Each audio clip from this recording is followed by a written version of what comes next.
Welcome back to the show. Joining me this week is Congressman Ro Khanna, a representative of California's 17th District, which covers much of Silicon Valley, and he is a proponent of the Democratic case for Bitcoin. So, Congressman Khanna, thank you for joining me. Thank you. Really good to be on. Well, first, I want to start with your Bitcoin journey. How did you come to the conviction that Bitcoin is, as you've talked about publicly, this freedom technology that we should embrace? Well, I represent Silicon Valley, so I've had a lot of people in my district who have been early adopters of Bitcoin, of cryptocurrency more generally. I knew that they were modern stores of value. I knew people were using them to transact, particularly with people overseas. I knew that so many folks who live in authoritarian governments overseas or face oppression overseas use it. And so it was on my radar probably many years ago. And of course, it's grown since then. Can you share if there's something that really helped you go from skeptic to believer? Because for so many people, I mean, Bitcoin's been around for 15 years, but so many people still regard it as a scam. They don't see it as a future store of value and savings technology. But how did you get there? Well, I don't know if I was ever a strong skeptic, but I think I've gotten more and more optimistic about the technology for a number of reasons. One, just seeing more of its adoption. I mean, I'm a believer that if a lot of people want something, it probably has some store of value.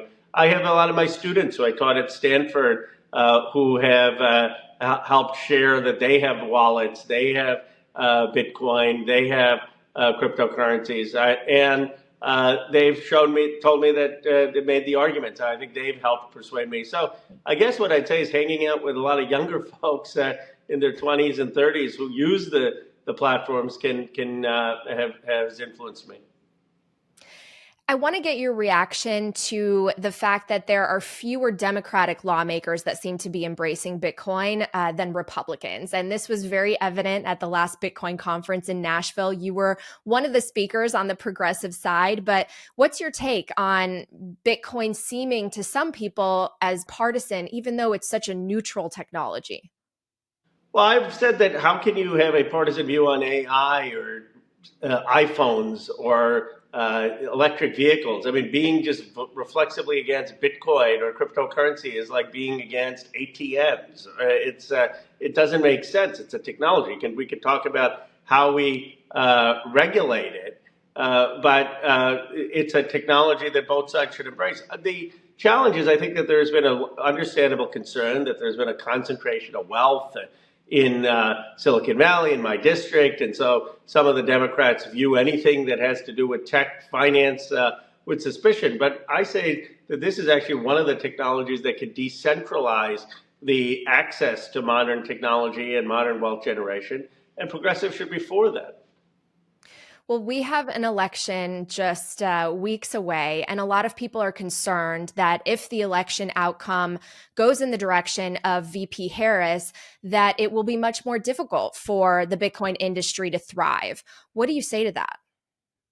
Well, first of all, I say there are a lot of issues at stake in this country: reproductive rights, immigration, climate change. So most people aren't single issue voters. But on Bitcoin and crypto, I'm very candid that the Democratic Party has work to do. There are those of us like Richie Torres, Wally Nichols, myself, who are pushing the party to embrace Bitcoin as a store of value and a place where you can transact payments, to embrace FIT21, which would have regulatory clarity that is McHenry's bill. I voted to overturn Biden's veto on SAB 121, which wouldn't allow banks to basically hold Bitcoin or crypto assets because they would have to put a liability. The Democratic Party right now, the leadership isn't where some of the younger members are.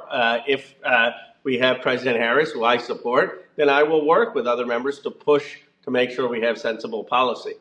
Coin Stories is proudly brought to you by Bitdeer, a global leader in disruptive technology for Bitcoin mining and AI. As a publicly traded leader, Bitdeer boasts a massive 2.5 gigawatts of electrical capacity and infrastructure under development across 3 continents, positioning Bitdeer as one of the most diversified and power-dense computing companies in the world. Bitdeer's leadership pioneered the original advancements in Bitcoin mining ASICs and is now poised to disrupt the market again with groundbreaking new designs for the next generation of mining ASICs that are targeted to reach efficiencies of as low as 5 joules per terahash by late next year. Now they're leveraging years of expertise in data center and cloud management into high-performance computing through a partnership with NVIDIA. Join Bitdeer in reshaping the world of Bitcoin mining. Learn more at bitdeer.com and explore how they are pioneering the future today.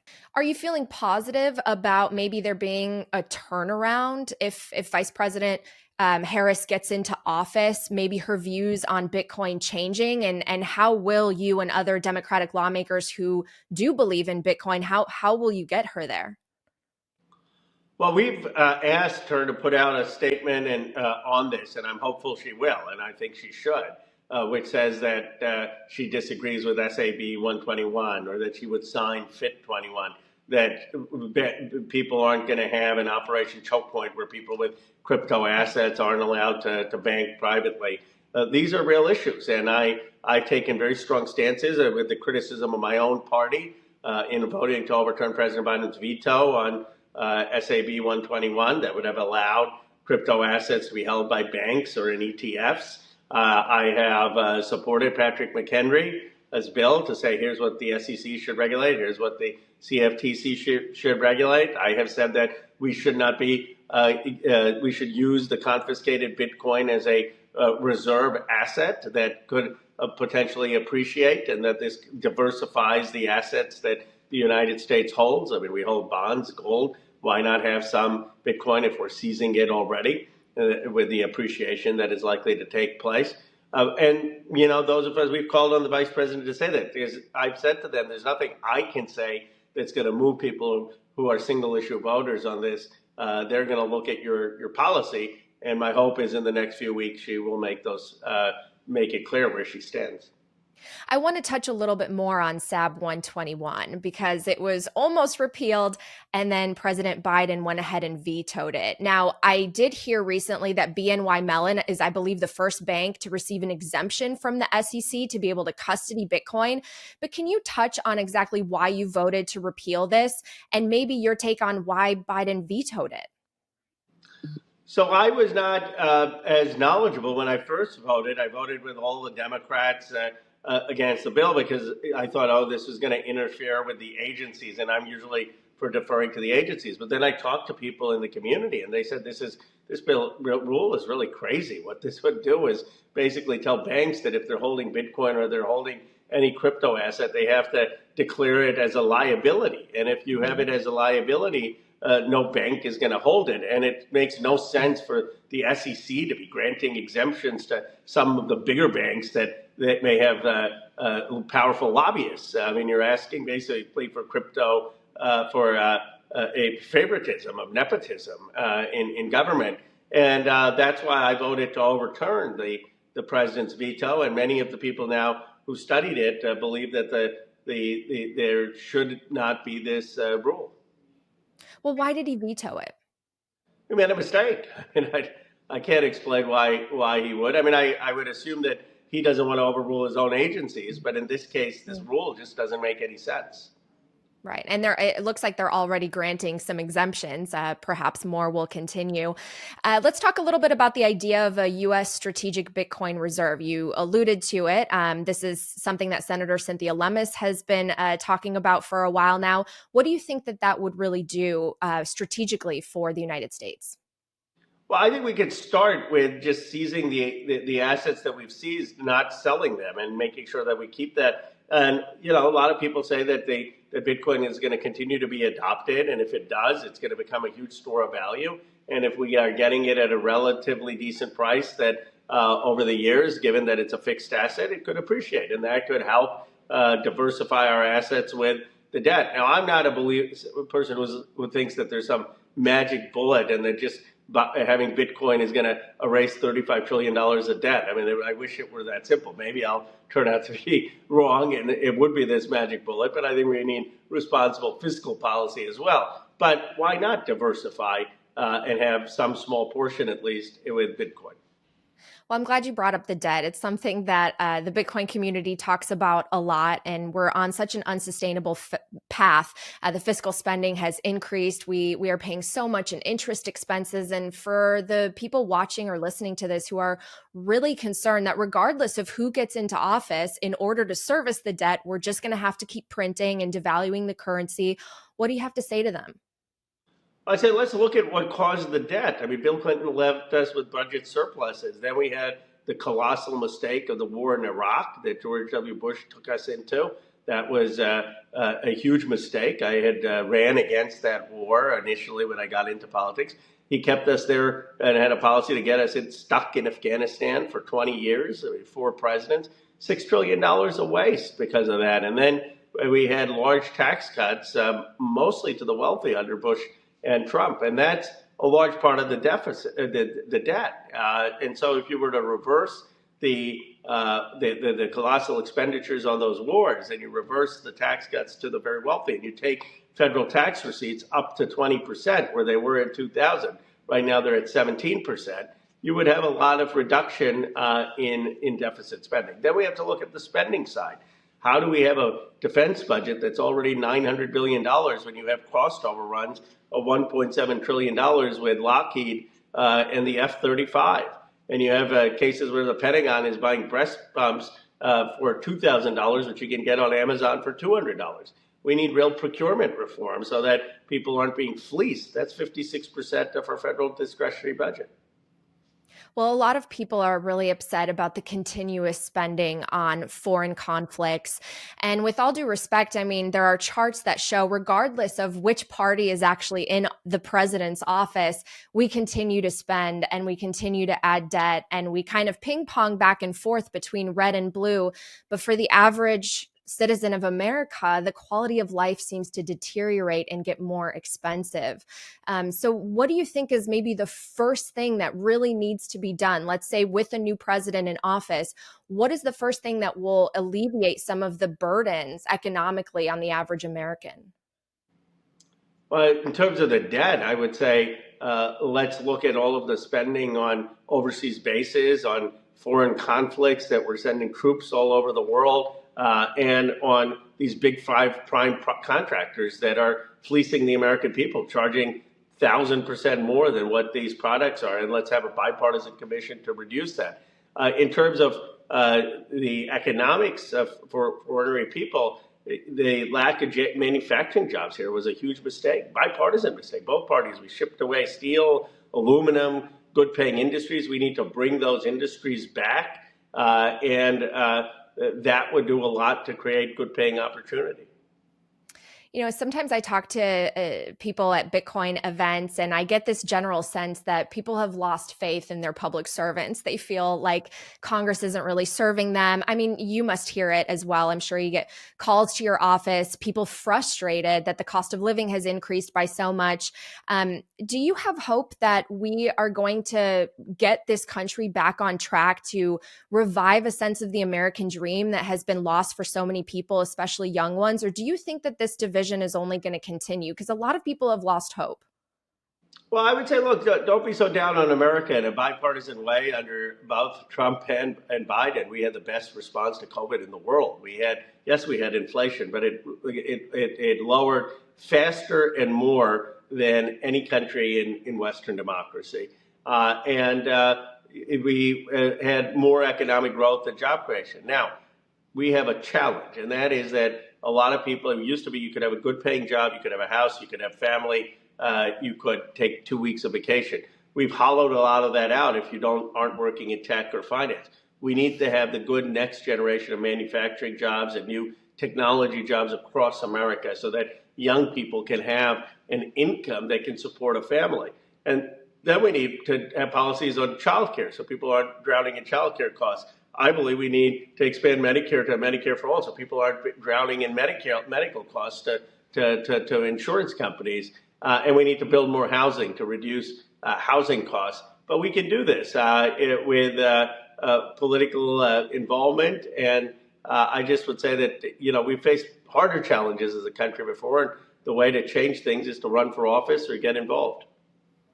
Well, a lot of people see Bitcoin as sort of a representation of us being able to solve at least some of the economic problems. And so if we circle back to Bitcoin, can you share why you feel that everyone should take the time to learn and understand about Bitcoin when right now there's been arguably so much growth, but we still have so much to go in terms of helping people really understand what this new asset is?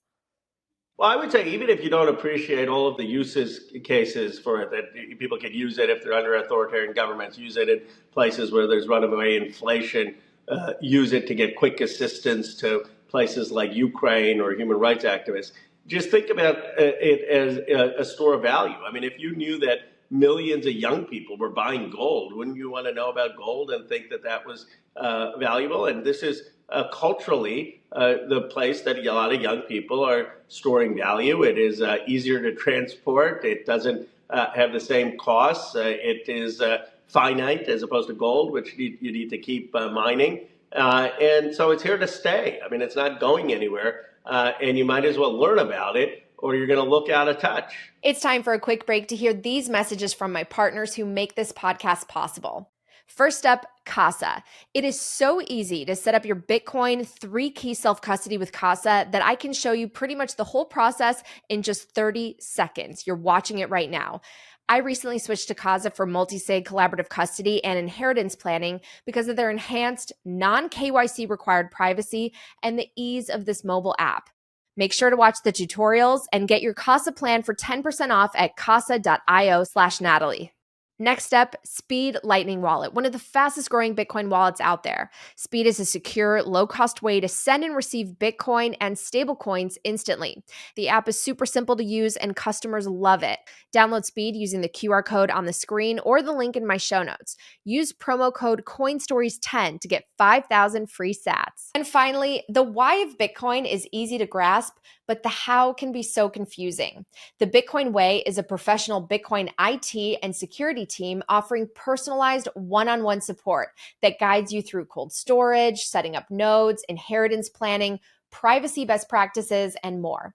Don't take my word for it. Take 82-year-old customer Bill's. Give the Bitcoin Way a try. You will be well on your way to owning and protecting the greatest money ever discovered. Set up your 30-minute free consultation today. All right, back to the show. So when there's a new technology, sometimes people feel that the old guard just, we need to move on from them and the new guard will embrace it. And that's how everyone will eventually adopt something like Bitcoin. But a lot of people are wondering about the old guard, as in people like Senator Elizabeth Warren.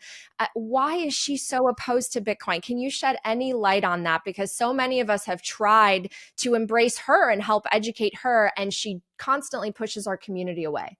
Well, I've had conversations with her about it. I have a lot of respect for her on many issues. And one of her concerns is, well, what is it doing in terms of the mining that's taking place, for example, in Iran? And is this a source of revenue for the Iranian Revolutionary Guard? And is Bitcoin being used to transfer value to illicit regimes in North Korea or Putin or illegal regimes? And what I've said is that we need to have leaders in the Bitcoin community, the crypto community, Senator Warren and others, to say, okay, what are the basic regulations that would apply, that would prevent illicit activity? No one wants that, and everyone is open to reasonable regulations to make sure there is no illicit activity. And Bitcoin actually can be tracked more than cash assets, so you could actually have a beneficiary in law enforcement. But I think if we could get that framework, then we can ease some of the anxieties on the use of Bitcoin. Well, it sounds like you're hopeful that folks like her might have a turnaround.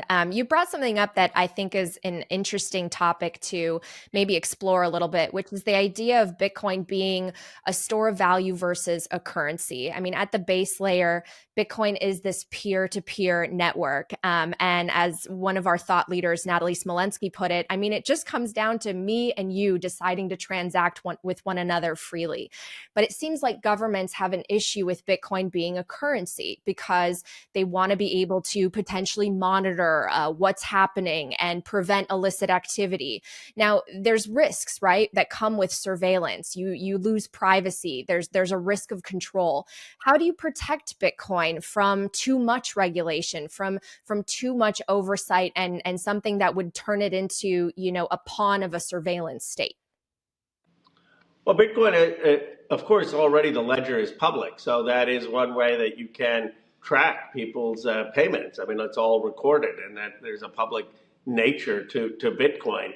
But it's key that we allow people to have their privacy protected, but that is balanced with the legitimate needs for public safety and preventing crime. It's like any issue in our society. You have to look at the society's needs, that people have freedom, but they don't have the freedom to rob people or the freedom to commit fraud. And how do you allow people to have that freedom while protecting the public safety of citizens? And I think we can have that balance with Bitcoin. How can we do that? How can we protect people's privacy with something like Bitcoin and make sure there isn't an overreach? Because inherently, I think the question is also, does the government trust the people? And the government should trust the people, especially when, as the FBI has put out in a report, very little Bitcoin activity is anything to do with illicit finance. Well, I mean, I think that there has to be reasonable regulations to make sure it's not being used to go, for example, to the Iranian regime, the mining there. I mean, I don't want to be giving any money to the IRGC or to going to Putin or North Korea. And I think national security interests are important. But the reality is that that there should be the freedom to use it and to have transactions. But I don't think it's unreasonable for a government to say we want to have laws to make sure that people just can't transact things in ways that are criminal or illicit. I mean, that is the purpose of a government. Do you think that Bitcoin will be used in a peer-to-peer way, let's say 5-10 years from now, that the US government will protect the ability for me to, say, send money overseas if I want to help someone or support a business?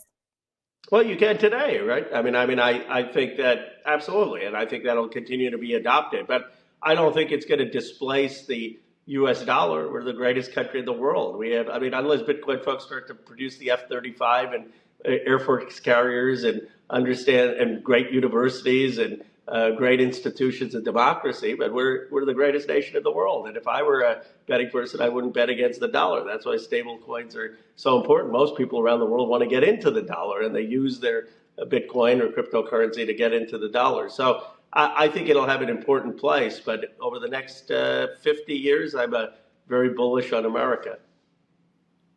Well, you brought up stablecoins. That's actually something I wanted to ask you about as well, because wow, I'm shocked that they have been really one of the biggest purchasers of U.S. treasuries right now. It's almost like the U.S. is relying on stablecoins in a way. Can you talk about that? Any risks that are associated with that? Well, I mean, we have such a diverse group of sources of who buys U.S. treasuries. I mean, from people who are unfortunately built trade deficits with us and that park that money in U.S. treasuries to investors. But stablecoins have been one thing, and that's why I think we shouldn't be afraid of Bitcoin and cryptocurrencies, because what happens is, look, someone sitting in Africa, in a developing part of Africa, is probably not going to be able to just buy a dollar, but they may be able to buy a cryptocurrency, get a stablecoin, and that's their investment in the United States. And we want American influence around the world. And that's why I don't think that the spread of Bitcoin or cryptocurrencies with with stable coins undermines the dollar. I think it strengthens the dollar. No, I would agree with you. I think that stablecoins actually provide more demand for the US dollar, extend dollar dominance. There are places I've traveled to where people actually want to interact more with Tether than they do with Bitcoin, which is really interesting. And I don't think that the US dollar is under threat by Bitcoin, at least not in the short term. But I do think that the US dollar is in trouble in terms of just our policies of printing money, and other countries seeing that these paper promises are only going to continue to the benefit of us at the expense of maybe everyone who's purchasing that debt. So do you have anything to touch on with that? I mean, don't you think that if we just keep printing these paper promises, the net producers of the world will look at us and say, well, why would we hold treasuries? Why would we continue to believe that this is going to be the future system? Obviously, we have BRICS surfacing and moves to potentially alternative currencies. What do you say to that? Because some people are worried that there's a global shift coming and that it's not going to be good for the dollar, and that's separate from Bitcoin. Well, I just said, where do you want to put your money? I mean, you want to put it in China? I mean, that's a disaster with the real estate collapse. You want to put it in Japan? I mean, they're losing 1 million people every year. That's not going to have economic growth. You want to put it in South Korea? They're losing population. Europe, name me one good tech company they produced other than ASML. You know, I would put it in America, where we've got NVIDIA, Apple, Google, OpenAI, Microsoft, where we're leading the world. I mean, and the markets show that. And so I think we've got the greatest military, we've got the greatest engine of innovation, we've got the greatest companies in the world. There's a reason that everyone wants to invest in America. Well, I smile when you say a lot of that, because I'm someone who firmly believes that the American dream can be revived. And I was reading a little bit about your background. I know you didn't immigrate here, but I believe your parents did, right? They did, from India. Can you maybe share a little bit about your story and what made you want to serve the U.S. government, and if any of that has to do with maybe your background and what you were taught at a young age about the American dream and what's possible here? Well, my parents really believed in this country. They came here for education. My father as a chemical engineer, my mom as a substitute school teacher. I was born in Philadelphia. And they said, make good grades, work hard. You won the lottery being born in America in our bicentenary. And this is a country where anything is possible. And I grew up in Bucks County, where teachers told me that, Little League coaches told me that. My grandfather had spent 4 years in jail with Gandhi as part of India's independence movement. So that is what inspired my sense of justice and public service. And I still believe that this is a country where if you work hard, if you study, that you can do anything. But we need the policies to be able to make that the case. Well, I can relate to a lot of that as a first generation immigrant. I really believe in the idea that you can come from anywhere and you could work hard. If you're a good person, you can achieve what you want. And I think that's why this country has been a beacon of hope for so many around the world. And a lot of people think that Bitcoin is another beacon of hope. So is your family, did they immigrate here as well? I did as well. Yeah, I was 5 years old. We came from Eastern Europe, from Poland. My parents grew up. Yeah, my parents grew up under communism. So, wow. Listening to their stories, it's something that made me very passionate about the principles and the values that underlie Bitcoin, which is really that financial sovereignty, freedom, the ability to create your own destiny. And I really believe that those values will win no matter what happens, especially with a tool like Bitcoin. But that's an inspiring story. And of course, with Lech Walesa and all of the resistance to communism in Poland and that immigration to the United States, that's wonderful. Yeah, I wish they had Bitcoin at the time. They would have been able to take their savings with them when they fled Poland. Well, as we start to wrap up, anything else you want to share? I mean, I did want to mention, we sort of touched on it earlier, but just this week, the Financial Services GOP tweeted that Chairman Patrick McHenry and Senator Lummis led Republicans in a bicameral letter to the SEC and to Chair Gary Gensler demanding the agency rescind that SAB 121. So, I mean, I'm getting the sense the days are numbered for this legislation. I'm hopeful. I mean, it makes no sense to just grant exceptions to people who may have connections. I mean, that shows that the policy was poorly thought out.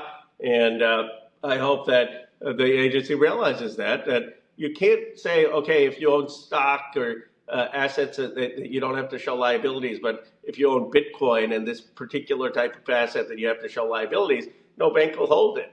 And so I'm hopeful that reason will prevail. Well, if VP Harris happens to be watching this, what is your message to her about Bitcoin? One, I would say it's the way of the future, and we want the Democratic Party. We want to engage with the world. The biggest use cases of Bitcoin and crypto are often outside the United States. But don't we want American leadership for that? And don't we want to be the party of the future? A lot of young people are for this. And then finally, in terms of the gender gap, if you want to appeal to young men who right now are straying away to Donald Trump, well, this is one of the issues that they care about. And so it's also politically strategic to be for Bitcoin. Well, it was really interesting to see a recent report that showed that actually Bitcoin is not political when it comes to who's adopting it. I thought that it would sway in the direction of a lot of maybe Republicans being the Bitcoin holders, but it was a study that was shared by, I believe, Troy Cross in the space, and it showed actually that you have people all over the political spectrum that are embracing Bitcoin, which gives me hope because I do think that it is something that's neutral and something that's a tool for all of us. So, Congressman Khanna, thank you so much for joining me. Any final thoughts? Well, thank you. I love Troy Cross. He's a philosopher and a big thinker about how Bitcoin can help enhance our freedoms and help decentralize voice and power. And I just think what we need to get to in this country is a place where more people have economic opportunity, more people have opportunity for wealth generation and productive activity, more people have the opportunity to participate in a political process, and Bitcoin and crypto are one aspect of the decentralization that's possible. So I appreciate your podcast and very thoughtful approach to these issues. Well, thank you so much. Yeah, I mean, you've seen a lot of that wealth generation power in Silicon Valley. Maybe we can turn the United States into Bitcoin Valley for everyone, for the average working person. So thank you so much. And we will have all of your information and links to how to reach out to your team in the show notes. And we'll see you next time. Thank you. Thank you. Really appreciate it. Thank you so much for checking out this episode of Coin Stories. This show is for entertainment and educational purposes only. Nothing should constitute as official investment advice, and you should always do your own research. My inbox is open. If you want to share feedback or guest suggestions, just reach out at natalie@talkingbitcoin.com. Make sure you're subscribed to the show and check out my free newsletter, nataliebrunel.substack.com. I'll see you next time.